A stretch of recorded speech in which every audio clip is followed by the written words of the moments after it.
Eu confesso a vocês que é uma alegria que se renova. A gente, toda segunda-feira, nós nos reunirmos aqui, 5 para as 8, 4 para as 8, 3 para as 8, a 1 minuto, dali a pouco 8 horas, e aí a sala começa a encher. É uma alegria. Por quê? Porque é importante que nós reservemos tempo para alimentar o espírito. Sempre digo, quando nós terminarmos a nossa tarefa neste planeta e o corpo perecer, quem vai continuar? A essência do ser. Que sou eu, que é você, que somos nós. O ser que guarda consigo toda uma bagagem da sua caminhada e vai precisar continuar a caminhada. Então é preciso alimentá-lo.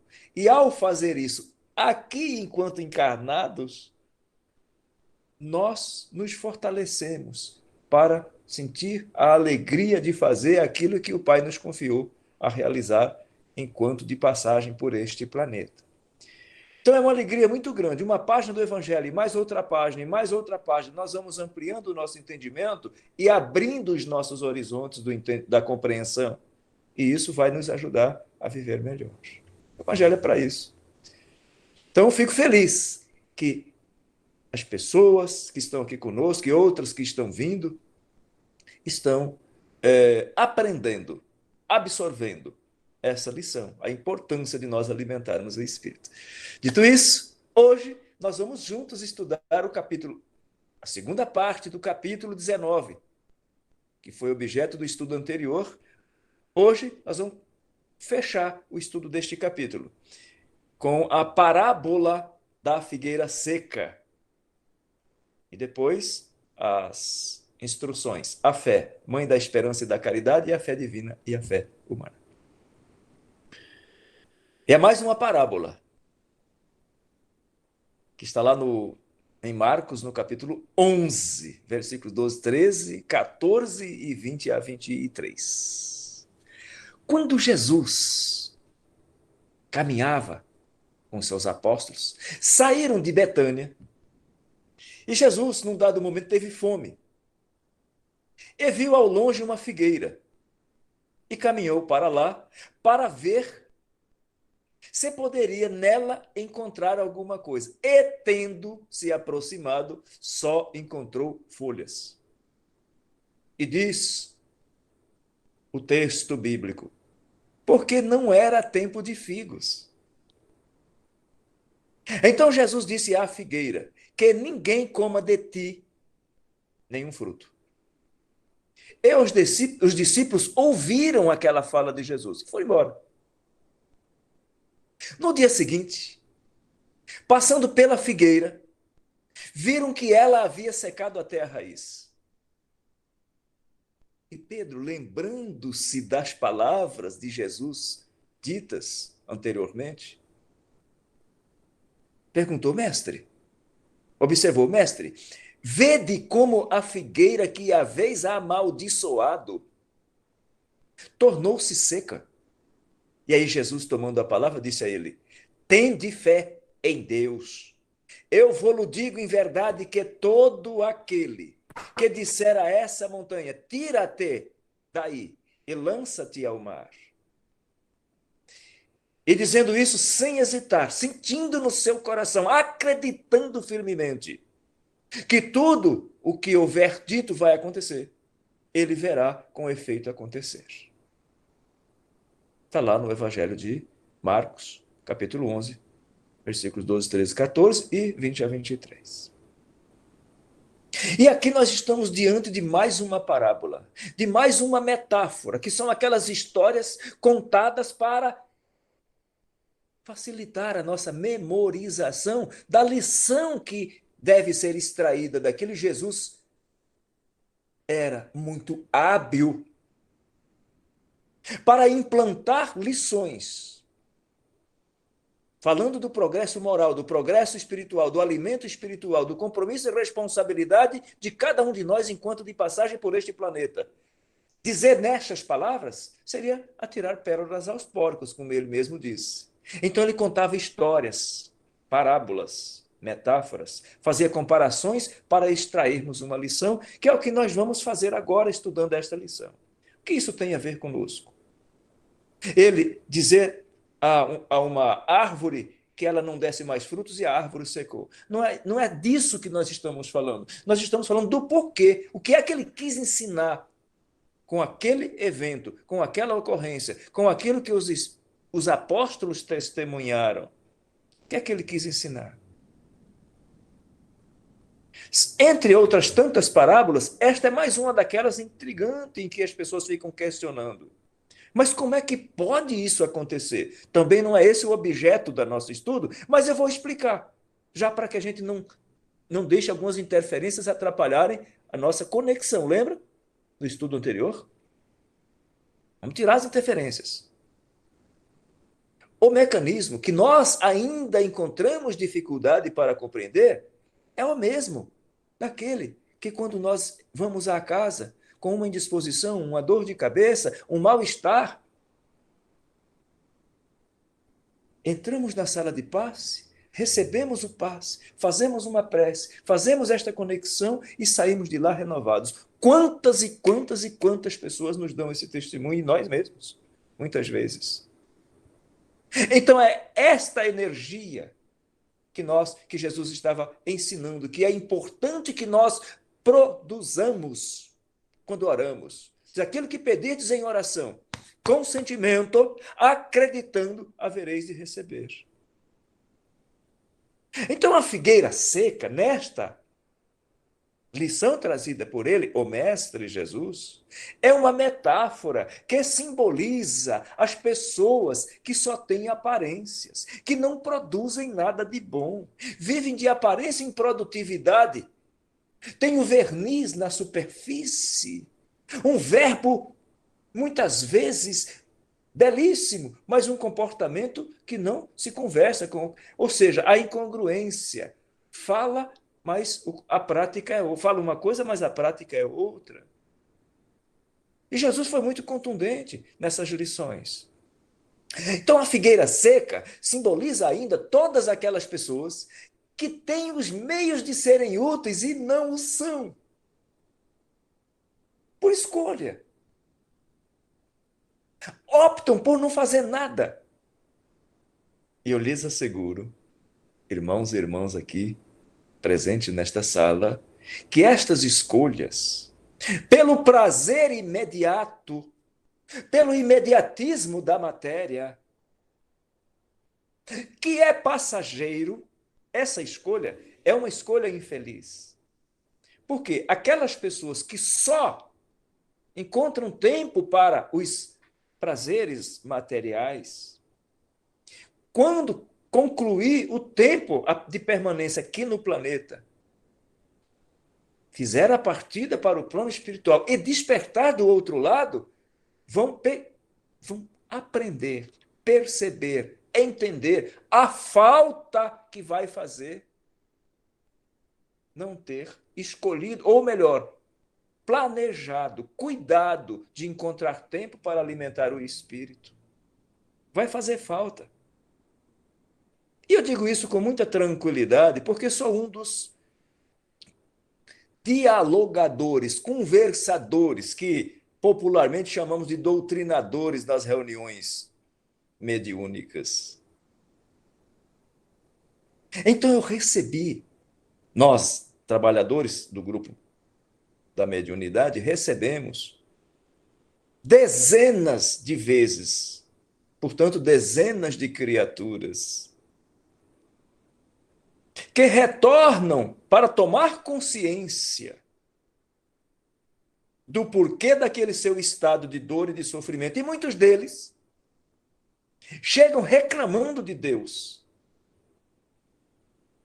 E quando nós, depois de uma oração, vamos conversando, dialogando com ele, e perguntamos a ele assim, aí ele pergunta assim, mas vocês não falam que Deus é bom? Eu digo, sim, Deus é bom. Deus é justo e bom. Então, se ele é bom, como é que ele me deixa sofrer desse jeito como eu estou sofrendo? Só depois que vai acordar no plano espiritual é que vão cair na real. Nós, felizmente que estamos aqui, não temos nenhuma necessidade de passar por essa vivência. Nós já estamos estudando agora, encontrando um tempo para estudar e entender Jesus e concluir do quanto é importante nós destinarmos parte do nosso tempo para o alimento do espírito, e isso se dá quando nós trabalhamos a nós mesmos, a nossa melhoria, encontramos um tempinho para servir, para fazer algo em favor dos nossos irmãos. Então, aquela figueira seca representa sistemas vazios, doutrinas sem bases sólidas. Daí o símbolo da árvore sem frutos. Quando Jesus condena a árvore à esterilidade, ele faz um alerta, na minha opinião, muito contundente ao ser humano, à criatura humana, enquanto de passagem por este planeta. Que alerta é esse? Vamos lá. Assim como a árvore, nós, humanos, vamos morrer. Nós, espíritos, dizemos, vamos desencarnar. O corpo morre e o espírito deixa o corpo material, o corpo de carne, desencarna. A árvore também. Ciclo natural da vida. Começo, meio e fim. Tudo bem até aqui? Começo, meio e fim. Aprendemos isso. Mas há uma diferença brutal entre os dois. O homem tem a inteligência, que é um atributo do espírito que mora nesse corpo. E Deus deu a cada ser encarnado na Terra condições e os recursos necessários para caminhar bem. Precisa saber usar. E uma das tarefas é ser útil à sociedade. E muitas pessoas escolhem voluntariamente, como a gente diz na gíria, de caso pensado, não produzir nenhum bem à humanidade. E aqui, lá estamos nós novamente diante de uma lei que rege o princípio de justiça e que o homem não pode mudar. Que lei é essa mesmo? Lei de causa e efeito. Ou seja, tudo tem consequência. Se eu escolhi nada a fazer, enquanto de passagem por aqui, o que terei para receber a colar quando já não estiver mais aqui? De sã consciência, se eu nada fiz, o que eu vou ter para receber? Nada. Nada. Ah, mas isso é um castigo de Deus. Não, Deus não castiga, Deus é justo. A cada um segundo suas obras. E Allan Kardec traz a reflexão, neste trecho do capítulo, a questão dos médiuns. Dentro deste contexto, do plano de Deus para a criatura humana, como é que ficam os médiuns?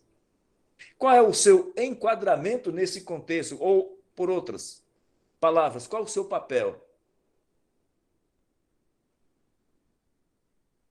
Porque os médiuns têm a capacidade de captar, ouvir, ver, sentir e interpretar os espíritos desencarnados pela sua capacidade de assimilar e traduzir o que os espíritos querem transmitir. Então, os médiuns suprem os órgãos da matéria para que os espíritos possam falar conosco, que nós não conseguimos escutá-los se não for por intermédio de alguém que tem essa capacidade, e que esse alguém é o médium, ou são os médiuns. Para que, então, eles, os médiuns, assimilando o que os espíritos desejam transmitir, suas dores, suas angústias, ou, quando dos espíritos superiores, suas instruções. Caso de Chico, por exemplo, quantas instruções, quanto material de primeiríssima grandeza deixou neste planeta enquanto de passagem por aqui. Então, no contexto da parábola, quem são os médiuns? Pegando lá a questão da árvore.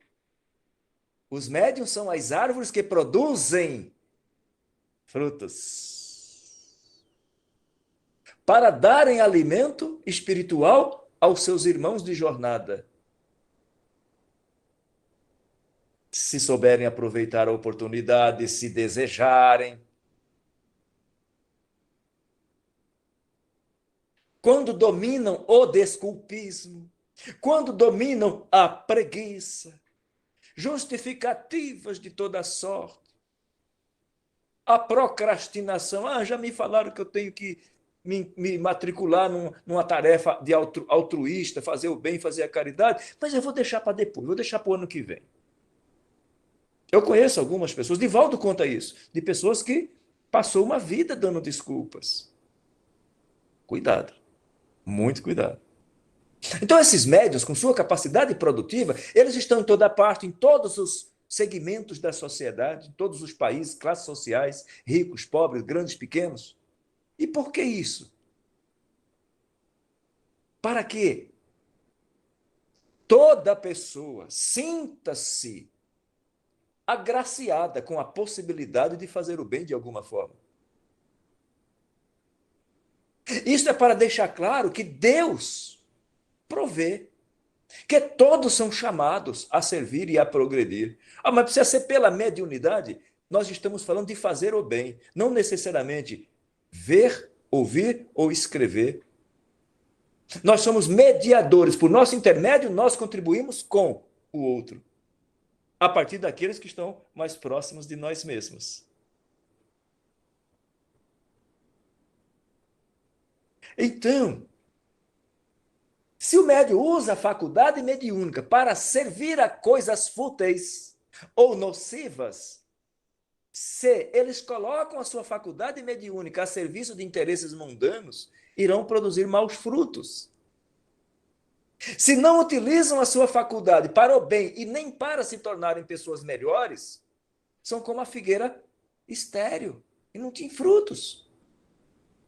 Então Deus lhe retira o dom, que se torna inútil nas suas mãos. E aí, comparando lá com a figueira estéril, está lá bela e frondosa, mas sem frutos. Então, cuidado com a destinação, o uso. Então, é direcionar a inteligência para conduzir o pensamento, para fazer a coisa, o bem. Então, quando, para essas pessoas que se descuidam, se desleixam, nunca encontram tempo para a tarefa do servir, isso facilita o assédio, a influência de maus espíritos. Então a pergunta é: quer se proteger dessas influências? Sim? Então faça o bem. Quando nós estudamos especificamente em O Livro dos Médiuns sobre esta questão, como livrar-se dos maus espíritos, dos espíritos obsessores, tem lá uma questão no Livro dos Médiuns. Lá nós vamos estudar de forma específica. Quando o Espírito de Verdade responde que a melhor maneira de nós nos distanciarmos do mal é nos aproximarmos do bem. Então faça o bem. Era disso que Jesus falava, só que ele precisava contar histórias, metáforas, parábolas, para as pessoas poderem entender. E ainda assim era difícil. Por quê? É um ato de fé, de acreditar que aquela instrução é boa. Agora, como é que eu acredito em algo que eu não vejo? É o que nós vamos estudar agora, no item 2. A fé, aquele sentir. A fé é a mãe da esperança. Então, quando eu acredito que há essa força maior, eu renovo a esperança no próximo passo, no próximo dia, na próxima semana, no próximo trabalho, no próximo minuto. Então, os benfeitores espirituais trazem esclarecimentos sobre a fé. Vamos recordar aqui o que nós aprendemos no estudo anterior, que foi a primeira parte deste capítulo, sobre a fé. Vamos resgatar a definição, o significado. O que é mesmo fé? Nada de definição técnica. Para você, o que é que você absorveu em uma semana? O que é fé mesmo? Hã? É um sentimento de certeza. A gente só se mexe quando a gente sente. Se eu penso ou desejo algo e aquilo não mexe com o meu sentimento, não me emociona, não mexe com as minhas forças, não vou fazer. E era disso que Jesus falava. Se pedirdes sentindo, com o coração, acreditando, havereis de receber. Então, fé é um sentimento de certeza, é essa certeza de que se vai atingir determinado objetivo. É esse sentimento de certeza que dá aquela espécie de lucidez, de clareza, que faz com que a pessoa veja lá no pensamento o que fazer e, ó, um detalhe, melhor ainda, como fazer. É, porque nós somos especialistas, doutores em saber o que fazer. E onde é que a roda pega, como se diz na gíria? Onde é que está a dificuldade? É no como que eu faço isso? E a doutrina espírita traz um esclarecimento que eu acho sensacional. Diz o seguinte: olha, o que é levado em conta na balança da justiça divina é o seu esforço, o meu esforço, o nosso esforço. O quanto nós estamos nos esforçando em sermos melhores. Está dito lá. É o esforço que se faz para domar as más inclinações. Então, fé é acreditar. Conta-se que certa ocasião, um homem que se dizia ateu, passando por uma rodovia no seu automóvel, viu um camponês solitário, trabalhando, capinando a sua roça. Ele resolveu parar para conversar com aquele homem. Quando ele desce do carro, ele ouviu o homem cantarolando, ora assobiando, ora cantarolando, e ele foi se aproximando, chegou lá, cumprimentou, e ele, muito amável, cumprimenta o visitante, o recém-chegado. E aquele homem, que se dizia até então ateu, pergunta ao camponês. Fez lá uma breve conversa para chegar no ponto Deus. Perguntou para ele: veja que trabalha sozinho, solitário, sol danado, você está aqui, um trabalho pesado e cantarolando, assobiando. Sim. Falou assim: estou feliz, agradecido a Deus. E aquele homem, justamente neste ponto que ele estava questionando de si para consigo, disse ao camponês: me diz uma coisa, mostra para mim aonde está Deus. Você falou com tanta convicção desse Deus. Onde está Deus? E aquele homem, apoiado na sua enxada, ali, fez um 360, virou, olhando respeitosamente para o alto, dentro de sua crença e de sua fé, e disse: olha, moço, eu vou lhe dizer uma coisa. Para mim é muito difícil lhe dizer onde Deus não está. Vocês entenderam? Pela obra se conhece o autor. Isso é fé. É eu acreditar em algo que eu não vejo, a partir daquilo que vejo. Pela obra se conhece o autor. Só pode ser uma inteligência suprema, como está dito lá em resposta à questão número 1 do Livro dos Espíritos. Quando Kardec pergunta: que é Deus? E o Espírito de Verdade responde: a inteligência suprema, causa primária de todas as coisas. Então, concluindo, fé, é eu acreditar em algo ou alguém que eu não vejo, a partir daquilo que vejo. E isso me renova as energias, me dá força diante da dificuldade. Quando eu faço uma prece, um pedido, eu realmente me conecto com este escalão superior. E aqui os benfeitores espirituais nos falam da trindade inseparável, ou chamar de trio: fé, esperança e caridade. A fé é a mãe de todas as virtudes que conduzem a Deus, dizem os instrutores espirituais. A fé alimenta a esperança, faz ver que a lei de Deus se cumpre independentemente das nossas vontades, que tudo tem uma razão de ser, não existe acaso, que existe amanhã, e que o nosso amanhã será tão melhor, quanto mais eu me trabalhar, me dedicar hoje, para me tornar uma pessoa melhor, para dar a minha contribuição em tarefas de caridade na obra do bem.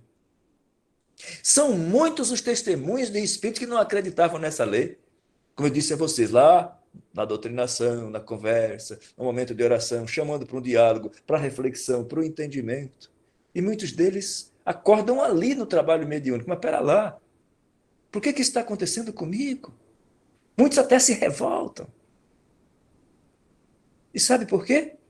Porque pelo orgulho, a bronca desses que se manifestam revoltados é porque ele descobriu que aquilo que ele acreditava, ou seja, o nada, não existe. Tem consequência. Quantas vezes o camarada se dá conta, mas pera lá, estão me dizendo que eu morri, eu estou me vendo vivo. E tudo isso é muito novo, irmãos e irmãs. Por isso nós estamos aqui estudando mais uma vez.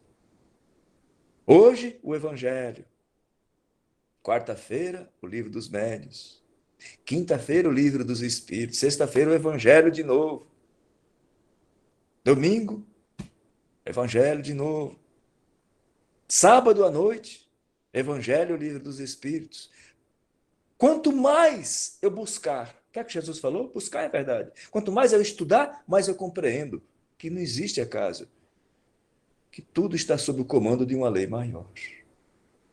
Então, diz Allan Kardec, a fé desperta todos os instintos nobres que conduzem o homem ao bem.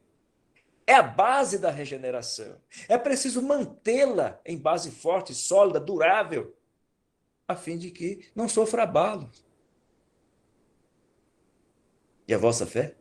Que a vossa fé seja mais forte do que os enganos e as zombarias dos incrédulos. Que muitos deles são esses que despertam numa reunião mediúnica, porque enquanto estavam encarnados não acreditavam nisso. Achavam que era bobagem. Bobagem.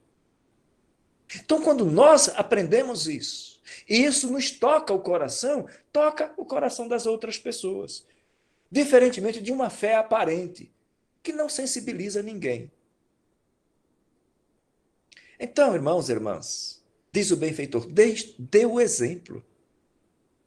Àqueles que lhe rodeiam, sejam mais próximos, que é sob o mesmo teto e entre quatro paredes, ou na vida de convivência. Pregai pelo exemplo da vossa fé, para dá-lo aos homens. Pregai pelo exemplo das vossas obras, para fazê-los ver o mérito da fé. Lembra lá que eu falei do discurso, da incongruência? Fala uma coisa, mas não faz? Então, pregai pelo exemplo das obras, para que as pessoas vejam que nós fazemos aquilo que nós acreditamos. Pregai pela vossa esperança inabalável, porque a fé nos dá esperança, ela nos dá a perceber e a entender que existe amanhã, para lhes fazer ver a confiança que fortalece e leva a enfrentar todas as vicissitudes da vida. Eu peço licença a você para juntos aqui fazermos uma reflexão numa frase atribuída a Madre Teresa de Calcutá, e que eu gosto muito, que diz assim: a palavra convence, mas o exemplo arrasta. E aí ela complementa, principalmente para aqueles que têm crianças que estão ali na fase da educação, que estão chegando. Não se preocupe tanto, porque se o seu filho não te escuta, eles te observam o tempo todo. O tempo todo. Então, este é o nosso trabalho. Este é o nosso papel. Eu vou compartilhar com você para a gente fixar isso. Dê o exemplo. A criança observa o tempo todo. Eu vou compartilhar com você. Me digam aí se vocês estão vendo agora não mais a minha imagem. Vejam aí. Vamos ver. Apareceu uma imagem aí para vocês? Alguém me diz aí? Cris, clica no Oi? arquivo. Apresentar uma No janela. arquivo? Apareceu aí não? Apareceu.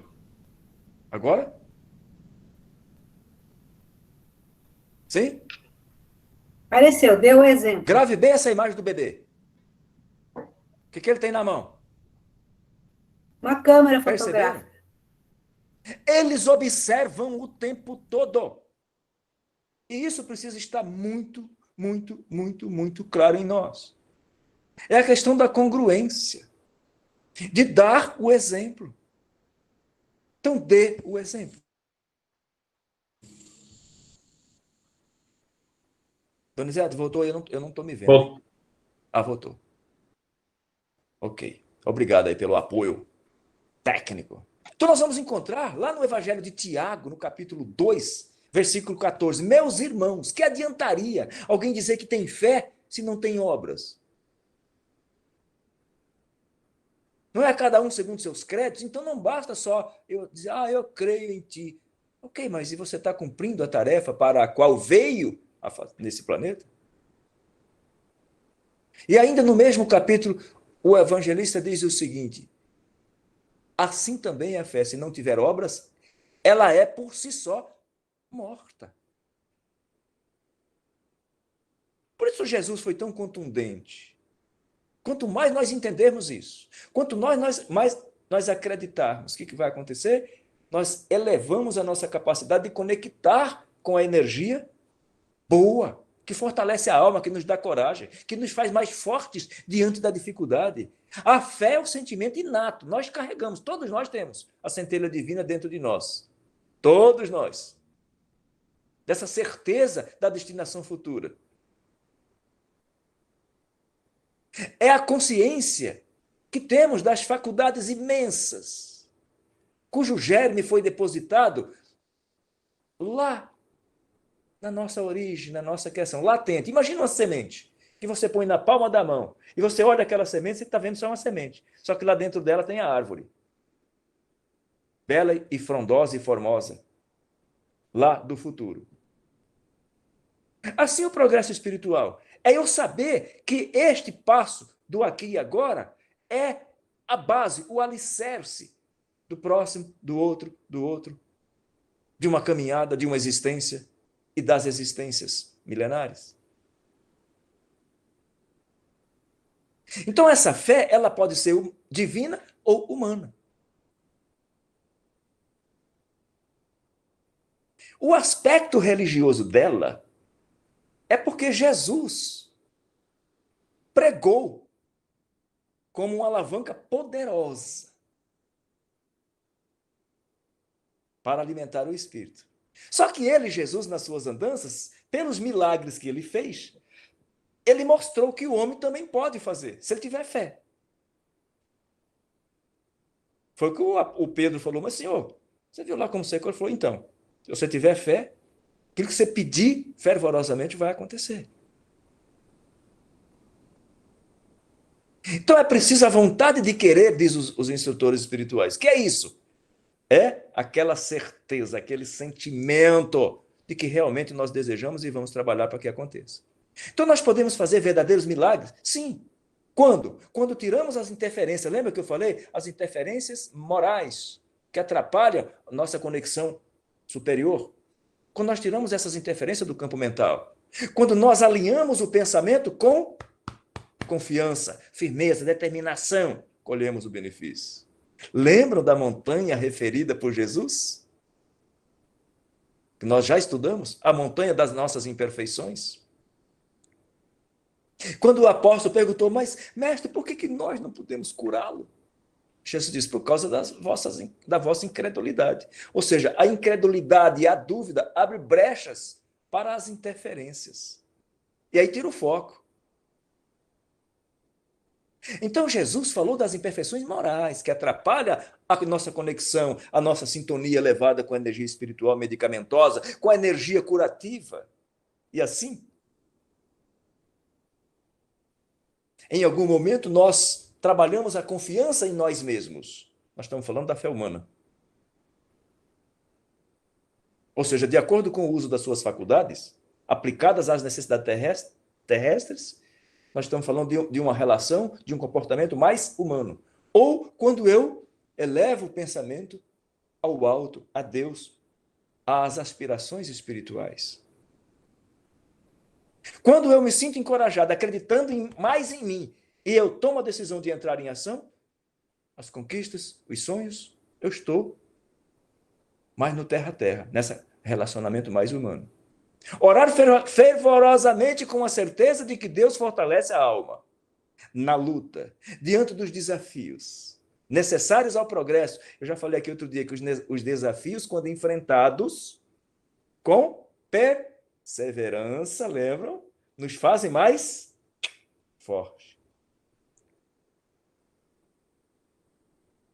Então, meus irmãos, dessa forma, a fé humana, quando o homem envida todos os seus esforços para as conquistas materiais. Se tem fé e sente em si que pode e deve alcançar o seu objetivo. E essa certeza lhe dá uma força imensa. E aí ninguém segura.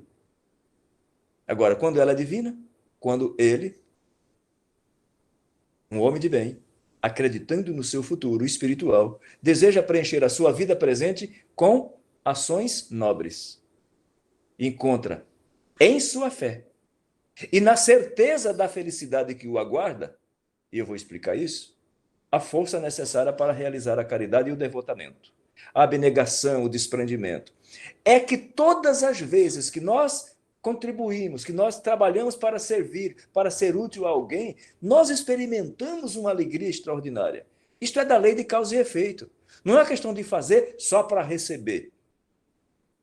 E Allan Kardec teve o cuidado de perguntar isso aos benfeitores. Ah, mas e aquelas pessoas que só fazem o bem esperando no benefício que vão colher? Como é que fica? E o Espírito de Verdade respondeu, melhor do que aqueles que não fazem nada. Então é a certeza de que tem amanhã, de que estamos neste planeta de passagem, de que quanto mais nós nos dedicarmos à tarefa de servir, mais o nosso espírito progride e sente-se feliz. E por fim, para concluir a reflexão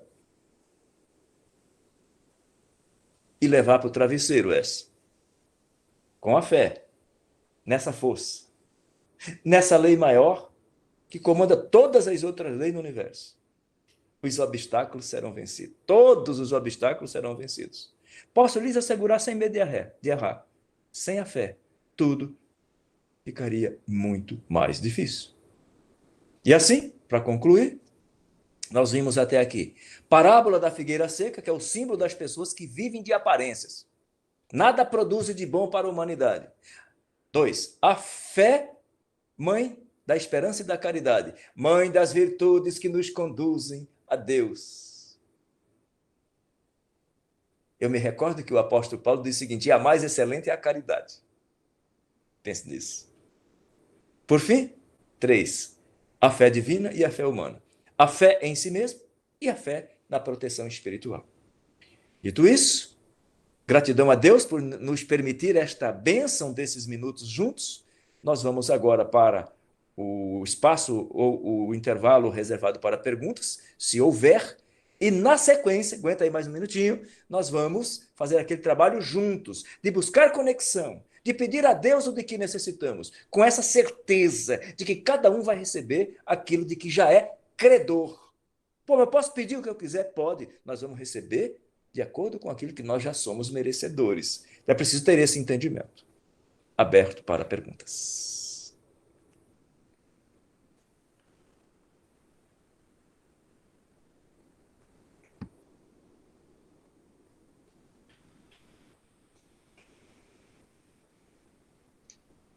Magrício. Oi. Pergunta do Rodrigo, no chat. Pergunta do Rodrigo. Eu acho que eu não fui claro, né? Precisaria ver o que mais ele quer saber. A fé humana é quando é aquela força, aquela confiança. Lembra quando nós falamos no estudo anterior da autoconfiança? É eu acreditar de que eu sou capaz por conta de eu acreditar que Deus me deu os recursos de que eu preciso para realizar as tarefas que me foram confiadas. Então, é confiar em mim mesmo. Nesse momento é a fé humana, a fé em si mesmo. A fé divina é quando eu busco esta conexão espiritual. É quando eu fecho os olhos e faço essa sintonia de buscar este abastecimento, esse fortalecimento. E tenho certeza, como disse Jesus, peça com essa convicção, sentindo em seu coração que você vai receber esse reabastecimento. Rodrigo, quantas vezes eu me recordo quando eu comecei a estudar muitos anos atrás, já há algumas décadas, né? E num dado momento vem aquele arrepio, aquela coisa assim, e aí naquele momento eu não estou com dúvida sobre mim, eu estou pedindo a Deus que fortaleça a minha alma, e você arrepia aquela coisa gostosa. É uma evidência de que você entrou em sintonia com os espíritos interessados em nos dar a força de que necessitamos para caminhar.